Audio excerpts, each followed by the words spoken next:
और घर के बड़े उसको कोई भी दक्षिणा के रूप में उसे उपहार दिया करते थे।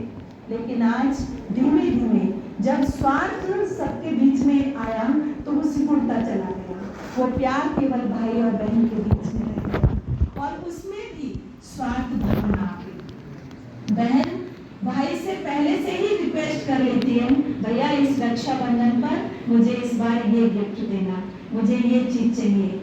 लेकिन ये पावन पर्व हमें सिखाता है, क्योंकि मनु स्मृति में मनु ने भी एक चीज लिखी है, रक्षाबंधन का मतलब ये नहीं कि बहन की भाई रक्षा करेगा। रक्षा के लिए तो जब कन्या होती है तो पिता रक्षा करता है, शादी होती है पत्नी बनती है तो पति रक्षा करता है, और विडो अगर हो जाती है तो पुत्र रक्षा करता है।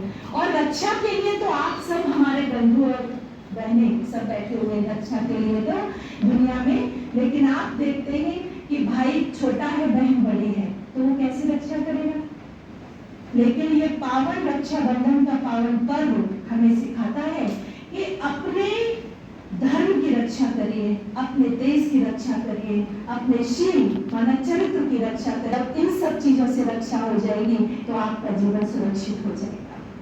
तो आज हम विशेष आप सबके बीच इसीलिए हैं क्योंकि आत्मिक नाते से परमात्मा तो है कि इस सृष्टि पर, और आत्मिक नाते से हम सब भाई बहन हैं। तो हमारा फर्ज बनता है आप भाइयों तक भी पावन रक्षा सूत्र पहुंचाने का। हमारा लक्ष्य केवल यहाँ पहुंचने का यही है आपके पास कि जब हम आपको आत्मस्मृति का तिलक लगाएंगे तो हमारा ध्येय केवल आपसे यही रहेगा कि जैसे भाई और बहन के बीच में पवित्र रिश्ता रहता है, पत्नी एक होती है, बाकी सारी सृष्टि की भाई बहनें माताएं, नारी शक्ति हमारी बहन है या माँ के समान है, उन पर हम कभी भी कुदृष्टि नहीं रखेंगे। क्योंकि तिलक का मतलब ही है विजय का तिलक, और विजय किस पर पानी है? अपनी आसुरी वृत्तियों पर विजय पानी है। तो तिलक देंगे, तिलक भी जब दिया जाता है उसके बाद 2 दाने चावल के लगा दिए जाते हैं। अगर हम पंडित जी से भी पूछते हैं कि ये 2 दाने चावल के क्यों लगाए जाते हैं तो वो कहते हैं अक्षत है, इसका कभी विनाश नहीं होता। लेकिन तिलक कितने घंटे रख सकोगे? सारा दिन चला लोगे। लेकिन इसके पीछे भाव है कि जो हम आत्मा है वो अमर, अजर, अमर, अविनाशी है, उसका कभी भी विनाश नहीं होता।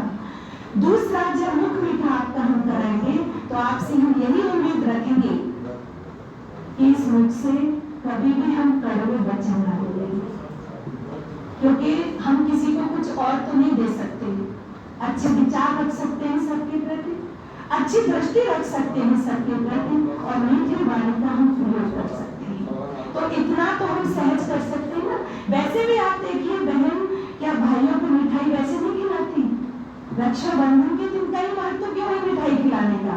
उसका मतलब ही है क्योंकि ये आध्यात्मिक पर्व है, और आध्यात्मिकता हमें सिखाती है मीठे बोलो, कम बोलो, और ऐसा बोलो जो मुझे भी अच्छा लगे और दूसरों को भी वो शब्द अच्छा लगे। तो ये रक्षाबंधन पर हम आपसे खर्ची तो लेंगे पर बहन की रीति खर्ची नहीं लेंगे।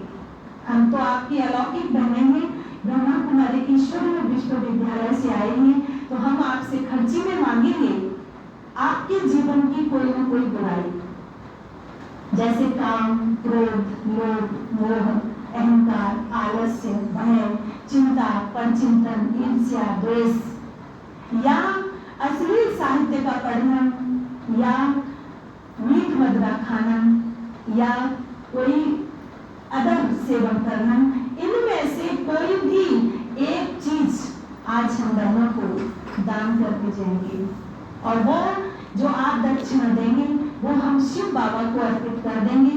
और शिव बाबा को तो सभी जानते हैं, मंदिर में जो शिवलिंग के रूप में बैठे हैं वही सृष्टि का रचयिता है, जिसमें 3 रेखाएं और एक बिंदु लगा रहता है, वो बिंदु ही शिव परमात्मा है, और हम उनको अर्पित कर देंगे। वो आपके जीवन में उसकी जगह पर एक विशेषता रख देंगे। तो ये पावन पवित्र पर्व रक्षाबंधन के आप सभी को बहुत बहुत बधाई हो, बधाई हो। आप तो वैसे ही सारे समाज की रक्षा करते हैं, लेकिन आपके जीवन में और सुरक्षा करने की मानसिकता के साथ तैयारी हो जाएगी तो सबका जीवन और सुरक्षित हो जाएगा, क्योंकि आप तो है ही उसी विभाग से जुड़े हुए, आपका तो काम ही है सुरक्षा करना। लेकिन थोड़ा सा आत्मिक नाते से अगर हम देखना शुरू कर देंगे तो आपका भी जीवन अच्छा बनेगा और दूसरों का भी जीवन अच्छा बनता चला जाएगा। ये मैं अपनी वाणी को विराम देती हूँ, क्योंकि आपको बहुत जल्दी है।